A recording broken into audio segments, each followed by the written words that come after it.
Hello छोटे भाई छोटी बहन, कैसे हो आप सभी लोग। वेलकम है हमारे यूट्यूब चैनल में। और आज हम लोग देखने वाले हैं फिजिक्स के 2 मार्क्स क्वेश्चन जो आपको बोर्ड एग्जाम में पूछ सकते हैं। फिजिक्स केमिस्ट्री और मैथ सब है, साइंस के हम देखने वाले हैं। ठीक है, तो चलिए शुरू करते हैं। और वीडियो शुरू होने से पहले अगर जो आपने चैनल को सब्सक्राइब नहीं किया तो सब्सक्राइब कर लें और लाइक कर लें आदित्य एग्जाम एज को। ठीक है, चलिए हम शुरू करते हैं अपने पहले क्वेश्चन से। रेलवे सिग्नल में लाल रंग का प्रयोग क्यों किया जाता है। ठीक है, तो यहाँ पे आंसर है लाल रंग की प्रकाश की तरंग दैर्घ्य लगभग 700 nm होती है, जो अन्य रंगों की तुलना में अधिक होती है। रेले स्कैटरिंग के अनुसार, रेले वैज्ञानिक का नाम था, आपको याद रखना है। कम तरंग दैर्घ्य वाले रंग जैसे नीले और बैंगनी अधिक बिखरते हैं। जो नीले और बैंगनी जो होते हैं वो अधिक बिखर जाते हैं और जो लाल है वो कम बिखरता है। ठीक है, जबकि लाल रंग कम बिखरता है। इसी कारण लाल रंग धूल, धुएं और कोहरे में भी दूर से स्पष्ट दिखाई देता है। रेलवे में सुरक्षा अत्यंत महत्वपूर्ण होती है, इसलिए चालक को दूर से ही रुकने का संकेत मिल सकता है। इस उद्देश्य से लाल रंग का प्रयोग होता है। तो आप लोग को क्या याद रखना है, इसमें 2 बातें याद रखना है कि लाल रंग का तरंगदैर्घ्य लगभग 700 nm होता है और बैंगनी का सब 400 nm। ठीक है, और कम तरंगदैर्घ्य वाले प्रकाश को दूर से देखा नहीं जा सकता है और ज़्यादा तरंगदैर्घ्य वाले प्रकाश को दूर से देखा जा सकता है। इसलिए रेलों में लाल रंग का प्रयोग किया जाता है। आप इसको शॉर्ट करके ऐसे भी लिख सकते हैं कि रेल में इसलिए लाल रंग का प्रयोग किया जाता है क्योंकि लाल रंग का तरंगदैर्घ्य 700 nm होता है और उसे दूर से देखा जा सकता है। आप इसे शॉर्ट में लिख सकते हैं, बट लॉन्ग में आपको प्रॉपर 2 नंबर नहीं भी देना चाहेगा तो 2 नंबर देने पड़ेंगे। ठीक है, फिर हम अगले क्वेश्चन की तरफ बढ़ते हैं। यहाँ पे हमारा अगला दूसरा क्वेश्चन कह रहा है मरुस्थल में मृगमरीचिका का बनना पूर्ण आंतरिक परावर्तन क्यों होता है। तो आपको याद रखना, मृगमरीचिका जब हॉट एयर जाता है तो उसे मरीचिका, यानी सड़क पे पानी नहीं भी होता है तो पानी दिखने लगता है तो उसे हम कहते हैं मृगमरीचिका। तो यहाँ पे आंसर है मरुस्थल में दिन के समय जमीन बहुत गर्म हो जाती है। जमीन के पास की हवा गर्म होकर पतली हो जाती है, जिससे उसका अपवर्तनांक कम हो जाता है। ठीक है, उसकी हवा अपेक्षाकृत ठंडी और सघन होती है। तो क्या कह रहा है, मरुस्थल में दिन में समय जमीन बहुत गर्म हो जाती है। तो आपको याद रखना है कि दिन में जब धूप पड़ता है तो वो बहुत गर्म हो जाती है। जमीन के पास की हवा गर्म होकर पतली हो जाती है, जिससे उसका अपवर्तनांक कम हो जाता है। तो अगर जो प्रकाश हवा पतली हो जाएगी तो उसका अपवर्तनांक क्या हो जाएगा, तो कम हो जाएगा। ऊपर से ऊपर की हवा अपेक्षाकृत ठंडी और सघन होती है। ठीक है, जब प्रकाश किरणें ठंडी हवा से गर्म हवा में जाती है तो कृतन कोण से अधिक कोण पर गिरती है। ठीक है, कम कोण से अधिक कोण पर गिरती है, जिससे पूर्ण आंतरिक परावर्तन होता है। इसी कारण दूर पानी जैसे झूठी छवि दिखाई देती है, जिसे मृगमरीचिका कहते हैं। तो मृगमरीचिका किसे कहते हैं, जब हम दूर बाइक चलाते हुए भी देखें तो देखेंगे ज़्यादातर टाइम जहाँ पे पानी नहीं भी होता है तो वहाँ पर भी पानी दिखता है। तो ये किसके कारण होता है, तो मृगमरीचिका के कारण होता है। ठीक है, अगले क्वेश्चन की तरफ हम बढ़ेंगे। यहाँ पे हमारा क्वेश्चन नंबर 3 कह रहा है, यहाँ पे हमारा तीसरा क्वेश्चन कह रहा है कि फ्यूज के तार की 3 प्रमुख विशेषताएं लिखे। तो यहाँ पे आंसर हम लिख देंगे। फ्यूज तार की प्रमुख विशेषताएं हैं, पहला, इसका गलनांक कम होता है ताकि अधिक धारा प्रवाहित होने पर यह शीघ्र पिघल जाए। ठीक है, क्योंकि अगर जो धारा ज़्यादा होगी तो हमारे उपकरण खराब ना हो उससे पहले ही ये पिघल जाए, इसलिए इसे गलनांक बनाया गया। ठीक है, फिर दूसरा देखते हैं, इसकी प्रतिरोधकता अधिक होती है, जिससे यह जल्दी गर्म हो जाता है। जब जल्दी गर्म होगा तो जल्दी पिघल जाएगा। ठीक है, और तीसरा है, यह लचीला होता है और आसानी से लगाया जा सकता है। सामान्यतः फ्यूज तार टीन और लेड के मिश्र धातु से बनते हैं। तो आपको पूछ देगा कि फ्यूज तार किससे बनते हैं, तो आपको याद रखना है कि ये लेड और मिश्र धातु से बनते हैं। किससे बनते हैं, तो ये लेड और मिश्र धातु से बनाया जाता है। आपको इसका पीडीएफ मिल जाएगा, मैं पीडीएफ प्रॉपर शेयर कर दूंगा, सभी वीडियो का पीडीएफ उसी में होगा। ठीक है, तो हमारे चैनल को सब्सक्राइब कर लीजिए और टेलीग्राम को भी फॉलो कर लीजिए। टेलीग्राम का लिंक आपको डिस्क्रिप्शन में मिल जाएगा। ठीक है, अगले क्वेश्चन की तरफ बढ़ते हैं। तो हमारा अगला क्वेश्चन है, चौथा नंबर क्वेश्चन, कि दक्षिण हस्त अंगूठा नियम लिखे। तो यहाँ पे दक्षिण हस्त अंगूठा नियम है, यदि किसी चालक में विद्युत धारा प्रवाहित हो रही हो और दाहिने हाथ की उंगलियां धारा की दिशा में मुड़ जाती हो तो अंगूठा चालन के चारों ओर उत्पन्न चुंबकीय क्षेत्र की दिशा को दर्शाता है। इस नियम का उपयोग धारा के कारण उत्पन्न चुंबकीय क्षेत्र की दिशा ज्ञात करने के लिए किया जाता है। तो आपसे ये भी पूछ सकता है कि दक्षिण हस्त अंगूठे का नियम किस लिए प्रयोग किया जाता है, तो आपको क्या आंसर देना है। तो ये धारा के कारण उत्पन्न चुंबकीय क्षेत्र की दिशा ज्ञात करने के लिए किया जाता है। तो आपको ऐसे डायग्राम बना देना है कि ऐसे अंगूठा बना देना है। ठीक है, और आपको ऐसे करके एक पेन लगा देना है और यहाँ पे एक उंगली बना के यहाँ पे अंगूठा बना देना है। ठीक है, ये डायग्राम आपको बना देना है। ठीक है, अगले क्वेश्चन की तरफ हम बढ़ेंगे। यहाँ पे अगला क्वेश्चन है, पशु गोबर और जैव अपशिष्ट से बायोगैस प्राप्त करने के क्या लाभ है। तो आपको मालूम होना चाहिए कि बायोगैस के बहुत सारे लाभ हैं। तो यहाँ पे आंसर देखिए, इसका आंसर है, बायोगैस एक स्वच्छ और नवीकरणीय ऊर्जा स्रोत है। इससे प्रदूषण कम होता है, पशु गोबर और जैव अपशिष्ट का सही उपयोग होता है। बायोगैस बनने के बाद बचा हुआ पदार्थ उत्तम जैविक खाद के रूप में प्रयोग हो जाता है। बायोगैस में मुख्य गैस मीथेन होता है।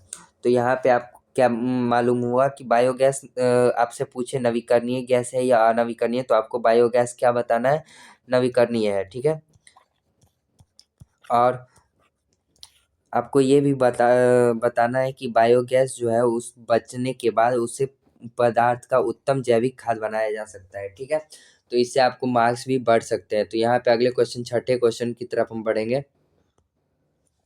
तो यहाँ पे हमारा अगला क्वेश्चन है, घरेलू विद्युत परिपथों में श्रेणीक्रम संयोजन का उपयोग क्यों नहीं किया जाता है। तो यहाँ पे आपको याद रखना है कि श्रेणीक्रम संयोजन में कुल प्रतिरोध बढ़ जाता है और वोल्टेज विभाजित हो जाती है। इससे प्रतिरोध उपकरण को पूर्ण वोल्टेज नहीं मिल पाता है। यदि एक उपकरण खराब हो जाता है तो पूरे परिपथ बंद हो जाते हैं। इसी कारण घरेलू परिपथ में समांतर संयोजन का प्रयोग किया जाता है। तो अगर आपको पूछा जाए कि श्रेणी क्रम में क्यों नहीं लगाया जाता है, क्योंकि अगर जो मान लीजिए ये वाला बल्ब अगर जो खराब हो गया तो ये बल्ब भी जलना बंद हो जाएगा। ठीक है, और वहीं अगर जो इस बल्ब में शॉर्ट सर्किट हुआ तो ये बल्ब भी खराब हो गया। वहीं पे अगर जो समांतर क्रम में हम जोड़ें, मान लीजिए वो ऊपर वाला खराब हो गया फिर भी वो नीचे वाला जलता रहेगा। ठीक है, इसीलिए श्रेणी क्रम में आपको यह मालूम होना चाहिए कि दिवाली की जो लड़ी होती है उसे श्रेणी क्रम में ही लगाए जाते हैं। उसमें से एक भी बल्ब अगर जो खराब हो गए तो सभी बल्ब का जलना बंद हो जाता है। ठीक है, फिर अगले क्वेश्चन की तरफ बढ़ते हैं। हमारा अगला सातवां क्वेश्चन है, पवन ऊर्जा प्राप्त करने के क्या फायदे हैं। तो यहाँ पे पवन ऊर्जा एक नवीकरणीय ऊर्जा स्रोत है। इसमें किसी ईंधन की आवश्यकता नहीं होती, इससे प्रदूषण नहीं होता, इसकी संचालन लागत कम होती है। हालांकि पवन चक्कियाँ महंगी होती है और कुछ स्थानों पर पक्षियों पर इसका प्रभाव पड़ सकता है। तो आपको पूछना है कि पवन ऊर्जा प्राप्त करने के क्या फ़ायदे हैं। तो आपको यहाँ तक के फ़ायदे और कुछ नुकसान भी बता देने हैं, क्योंकि आपको एक्स्ट्रा मार्क्स चाहिए ना। तो यहाँ पे फ़ायदे हैं, पवन ऊर्जा एक नवीकरणीय ऊर्जा है। तो आपसे पूछा जाए दो नवीकरणीय ऊर्जा के नाम बताएं, तो आपको पहला बताना है बायोगैस। ठीक है, और दूसरा बताना है पवन ऊर्जा। ठीक है, और भी पूछा जाए तो और भी ऊर्जा के नाम बता देना। ठीक है, फिर हम अगले क्वेश्चन की तरफ बढ़ेंगे।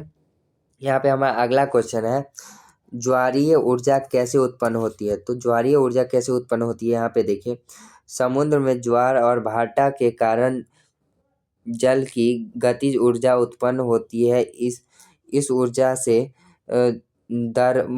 टरबाइन घुमाई जाती है और जो जनरेटर से जुड़ी होती है। जनरेटर इस यांत्रिक ऊर्जा को विद्युत ऊर्जा में बदल देता है। तो यहाँ पे एक हाईलाइट करने वाला बात यह है कि जनरेटर क्या करती है, यांत्रिक ऊर्जा को विद्युत ऊर्जा में बदल देती है। ठीक है, और यहाँ पे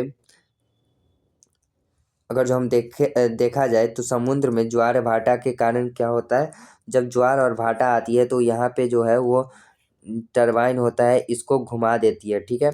और इसे टरबाइन घूमने से जनरेटर जो होती है वह यांत्रिक ऊर्जा को गतिज ऊर्जा में बदल देती है। इस कारण से इससे ज्वारीय ऊर्जा से उत्पन्न होती है, ठीक है। ज्वारीय ऊर्जा क्या, ज्वार भाटा क्या है, जब समुद्र में बड़ी बड़ी लहरें आती है, दिन में आती है ज्वार और रात में आती है, उसे भाटा कहते हैं, ठीक है।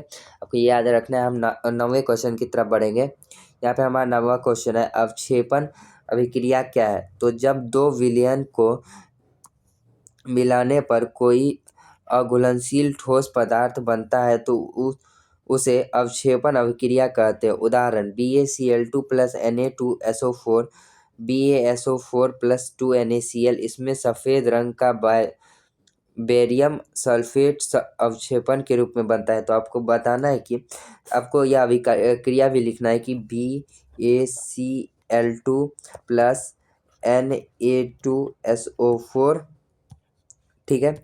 और इससे क्या हुआ, BaSO4 और प्लस 2NaCl और प्लस यहाँ पे आपको लिखना है कि यहाँ इसमें सफ़ेद बेरियम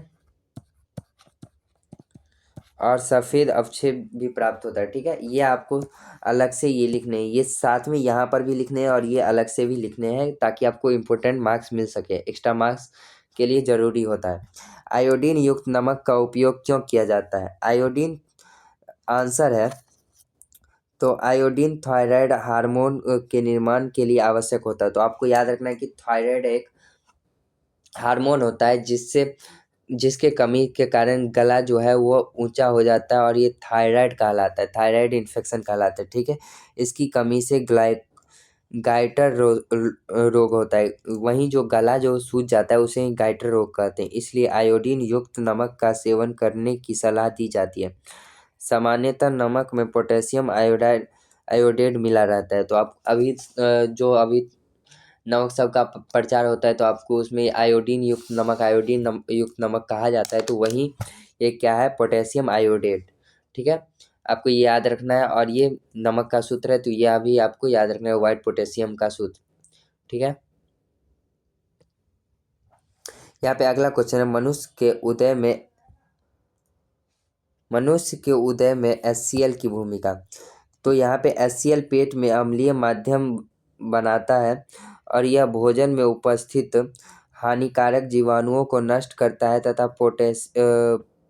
पेप्सिनोजन को सक्रिय कर पेप्सिन बनाता है, जिससे प्रोटीन का पाचन संभव होता है। तो ये आपको लिख देना है कि HCl जो है वो पेट में अम्लीय माध्यम बनाता है। मनुष्य में HCl की क्या भूमिका है, तो पेट में जाके HCl अम्लीय माध्यम बनाता है और भोजन उपस्थित हानिकारक जीवों को नष्ट कर देता है। भोजन में जो हानिकारक जीव कीटाणु या जीवाणु होते हैं उसे नष्ट कर देता है तथा पोटेशियम को सक्रिय कर पेप्सिन बनाते हैं। पोटेशियम को जो है पेप्सिन बनाने का कार्य करता है। तो आपको याद रखना है कि HCl करता है, ठीक है। अगले क्वेश्चन की तरफ हम बढ़ेंगे। यहाँ पे हमारा अगला क्वेश्चन है, संतृप्त और असंतृप्त हाइड्रोकार्बन में अंतर। तो संतृप्त हाइड्रोकार्बन में केवल एक बंधन होता है, जैसे एथेन C2H6। एथेन का क्या है, C2H6। असंतृप्त हाइड्रोकार्बन में दोहरा या तिहरा बंध होता है, जैसे एथीन। एथीन का क्या होता है, C2H4। आपको ये भी याद रखना है कि एन, इन और आइन में अंतर। तो ANE इन का सूत्र अगर जो कोई आपको पूछे तो CnH2n+2, और ENE आइन का पूछे तो CnH2n, ये आपको याद रखना है। और अगर जो YNE आइन का पूछे तो आपको याद रखना है CnH2n-2। ये इम्पोर्टेंट है, आपको ये याद रखना है, ठीक है। अगले क्वेश्चन की तरफ हम बढ़ेंगे। और जो अभी तक आपने वीडियो को लाइक नहीं किया है तो वीडियो को लाइक कर दीजिए और शेयर भी कर दीजिए, ठीक है। ये बहुत ही मेहनत से आप लोगों के लिए क्वेश्चन ढूंढ के लाते हैं और उसे PPT बनाते हैं, और ऐसे चित्र सब लगाने में बहुत मेहनत लगती है। इसीलिए लाइक शेयर सब्सक्राइब सब कर दीजिए आप।